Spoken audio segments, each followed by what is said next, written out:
Alright, so I might actually end up splitting this video into two parts, but what I wanted to do is help those that are considering using Chrono24 but haven't completed a transaction on there yet and are a little bit weary about the process and what Chrono24 really is and whether or not they'll get the level of protection that they're looking for.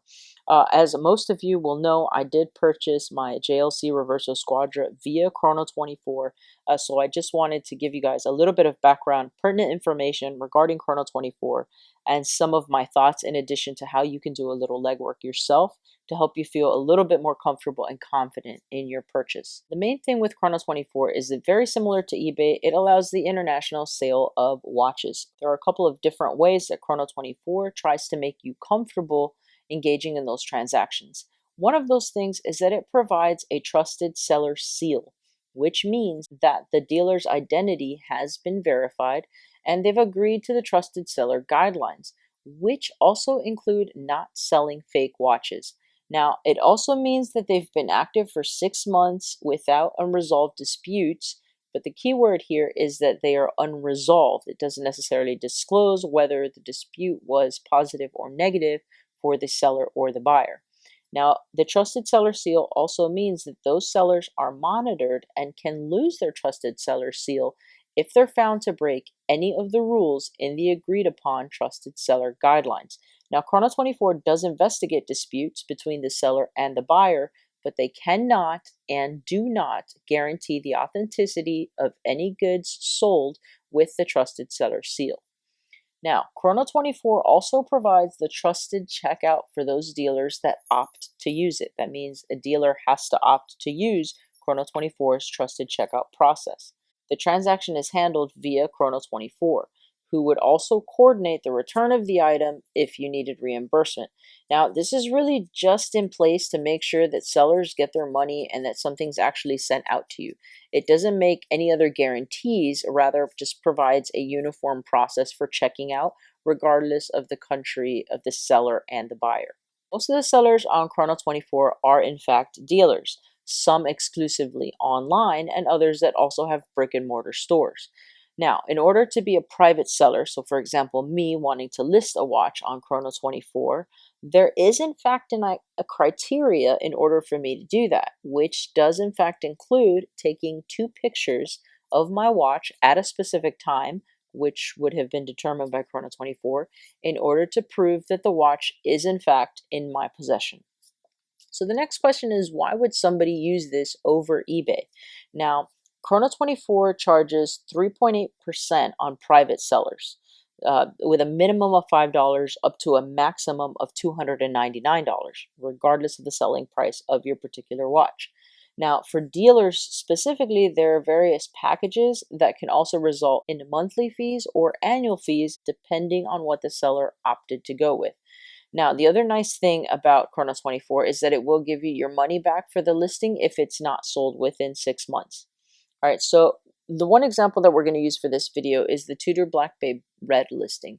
And we're going to discuss the icons found on the listings and what they mean. Now, for the most part, these are pretty self-explanatory. The first icon is going to tell you where the dealer is from. The next icon means it's a pro listing, so the dealer is using pro listing for professional watch dealers.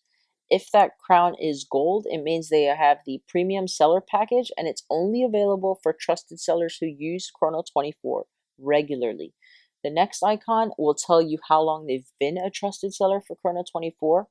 The following one, if this icon is present, it means that they have a brick and mortar store or a place that you can go to view the watches. If they have a star and then the number that's underneath the star, it will tell you how many other Chrono24 retailers also recommend this particular seller. The next icon, if they have it, will tell you how many successful checkouts they have via Chrono24. If they are a private seller, they will have this icon, which means it's basically like either you or I trying to sell our watch via Chrono24. Like with any sale, you're going to want to buy the seller. My preference is to take a look at a seller that has several successful checkouts and is a trusted seller, and if possible, that is also recommended by other sellers. It just makes me personally feel a little bit better about the entire transaction.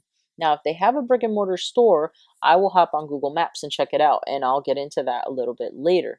Now, the one big difference between this and eBay is that there isn't a feedback rating or percentage on Chrono24, but you can often find that seller advertising on Chrono24, also advertising on eBay, and I'll get into how you can find that a little bit later on in the video as well. And if you do in fact find them on eBay, you can check their feedback that way, but again, I'll kind of show you guys how I do that a little bit later. Now, checkout with Chrono24 is often via bank wire transfer, but if you aren't comfortable wiring thousands of dollars and you want some additional protection or peace of mind, don't be afraid to reach out to that seller via the contact information in the listing through email or phone and ask them if you can complete the transaction via PayPal, as it's your personal preference. Do not feel bad doing this. It is exactly what I did when I purchased my reverso from a German seller. Now, when I was ready to buy the JLC, I called the seller in Germany and discussed just that, because I didn't want to send several thousands of dollars via wire transfer and preferred some extra peace of mind. Now, the seller's preference was not to go via PayPal because of the additional fees they charge for international transactions between US and Germany. And this is where you need to learn to compromise and decide how much the additional peace of mind is really worth to you. When I was getting ready to make my purchase, I asked the seller what the percentage would be, which turned out to be 4%. So I told the seller that I'd be willing to split the cost and pay an additional 2% of our agreed upon price, and they were completely okay with it.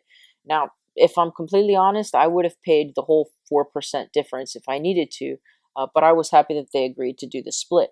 Now, I was on the phone with them while I paid via PayPal, and they verified that they received the money and that we were good to go. Now, I had my peace of mind and PayPal buyer protection, and they sent me a tracking number shortly after. So the takeaway here is don't be afraid to ask if PayPal is an option. You want the watch, and trust me, they want to sell it. I will say that you shouldn't reach out and ask if you aren't a serious buyer or willing to proceed with a purchase if you can agree on a price and PayPal is an option. No one likes to have their time wasted. Now, if you opt to go through PayPal, make sure you're eligible for purchase protection by having an account in good standing and opening any potential disputes within 180 days of the transaction. Now, also make sure you know what's covered by PayPal purchase protection. That means items that are damaged during shipment, and most importantly, items described as authentic but end up being fake. You also want to make sure you know what isn't covered by PayPal protection, such as transactions conducted via PayPal direct payments or personal payments. Basically, that means don't send your payment through PayPal as a friend. You want to make sure that you're sending a payment as you're paying for a service or product option. All right. If you send it as a friend or family to work around the extra percentage that the seller would end up being charged, you're not going to be able to use PayPal protection. So do not send it as a family or friend.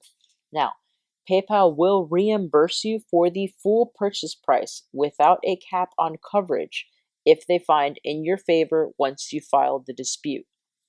So this leads me to my last piece of advice, which is to screenshot everything from the listing that you plan on purchasing or record on your computer screen as you scroll through the listing.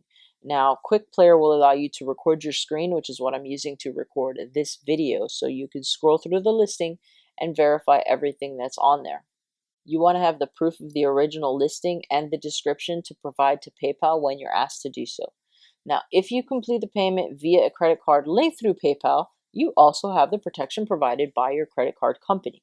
Now, when you get the package, I recommend recording you opening the box, kind of like I did when I did the Grail watch unboxing. Now, granted, I recorded it for the channel, obviously, but also to be able to get my money back if I opened the box and it was empty. Now, while the seller would be able to argue that the product was in fact delivered, I would be able to prove that something was delivered, but it did not include what I paid for, which according to PayPal protection would fall under the item is missing major parts section of the PayPal purchase protection. Now, I know this can be incredibly overwhelming, but a majority of trusted sellers with a number of successful transactions are reputable, and all the steps I took to cover myself, while it was time consuming, was worth my personal peace of mind. Now, I do recommend using Chrono24 if you do your due diligence and pick sellers that are proven with successful transactions rather than defaulting to the cheapest price. Now, that isn't to say that the cheapest prices can't be trusted. It's just to say that I'm personally willing to pay a little bit more to feel more comfortable regarding my purchase. Now, if you have any questions or comments regarding your experiences on Chrono24, please feel free to share them below. If you'd like to see how I do my research regarding a seller using the Tudor Black Bay as an example listing on Chrono24, make sure you check out part 2 of this video where I will show you how to look that up and how I go about researching the seller. If you enjoyed this video or found it helpful, go ahead and give it a huge thumbs up. If this is your first time here, don't forget to subscribe for more videos like this. That's it for this one. CG, out.